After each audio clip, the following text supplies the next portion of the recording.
संगीत बारीचा स्पर्धेचा कार्यक्रम केशव शिवनी या गावामध्ये आज मुरुडेश्वर आरबाडी मंडळाच्या वतीनं आज आयोजित केलेला आहे।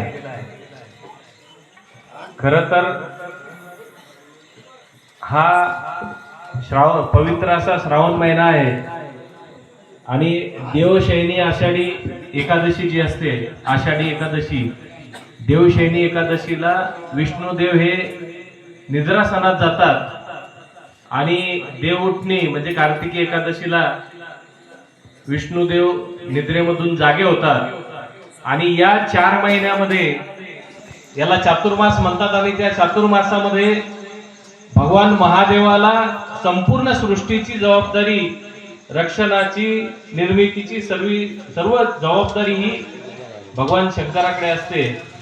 आणि अशा या चातुर्मासाच्या आणि श्रावण महिन्याच्या पवित्र अशा महिन्यामध्ये हा संगीत बारीचा कार्यक्रम या गावामध्ये आपण आयोजित केला। निश्चितपणानं ज्या पद्धतीनं आम्ही ग्रामीण भागामध्ये बघतो की संगीत बारी शेषनागा चंदन शेषाच्या आशीर्वादानं हा जो आपल्या ह्या स्पर्धा चालतात, प्रत्येक गावामध्ये बारी म्हणणारे असे खूप सारे गट आहेत आणि इतक्या सर्व आज आपण बघतो कामाचे दिवस आहेत, दिवसभर बिचारे सर्व आपण शेतकऱ्यावर दिवसभर राबतो आणि आज रात्रभर हा सोहळा इथे रंगणार आहे। उद्या किती वाजेपर्यंत हा रंगेल माहित नाही। मी आत्ताच आयोजकांना माझी चर्चा झाली तर डॉक्टर साहेब शेवटचं बक्षीस तोडून नाही दिलं तर उद्या संध्याकाळी आम्हाला इथेच होऊ शकते। म्हणजे इतकं सर्वांनी आपण सर्वजण यामध्ये तल्लीन होऊन यामध्ये भाग घेतात आणि जे स्पर्धक असतात त्यासोबत जे श्रोते आहेत ते सुद्धा याचा लाभ घेतात।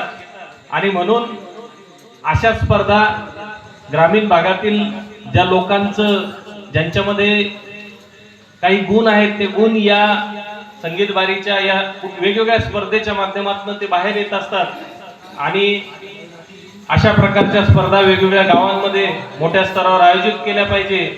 आणि अशा या स्पर्धांना आमच्या सारख्यांना जेव्हा त्या गावातील मंडळी येतात, आमच्या सारख्यांना सुद्धा त्यामध्ये सहकार्य करण्याची इच्छा असते आणि त्या माध्यमातून का असेना शंकर महादेवाच्या सेवा करण्याचं, त्यांचं नामस्मरण करत असताना आमच्या नावाचा एखाद्या वेळेस उल्लेख होतो तर आम्हाला असं वाटतं की आम्ही सुद्धा या माध्यमातून देवाचं नाव घेण्यासाठी आमच्या इथे कुठंतरी पुण्य जमा होतं, त्यासाठी हे सर्व असतं। आणि असो आपणा सर्वांना या चातुर्मासाच्या श्रावण महिन्याच्या शुभेच्छा देतो।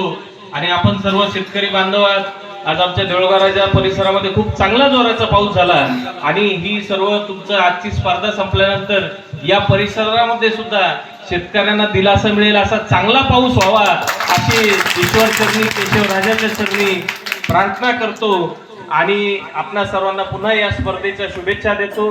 शक्यतोवर आता पाऊस पडला तर कुठेतरी एखाद्या वेळेला इलेक्ट्रिकचा शॉक वगैरे लागण्याची शक्यता असते, त्यामुळं सर्व स्पर्धकांनी, श्रोत्यांनी कुठलीही गडबड न करता या स्पर्धेचा आनंद घ्यावा, कुठलीही हानी होऊ नये ही एक अपेक्षा व्यक्त करतो आणि पुन्हा आपण सर्वांना शुभेच्छा देतो।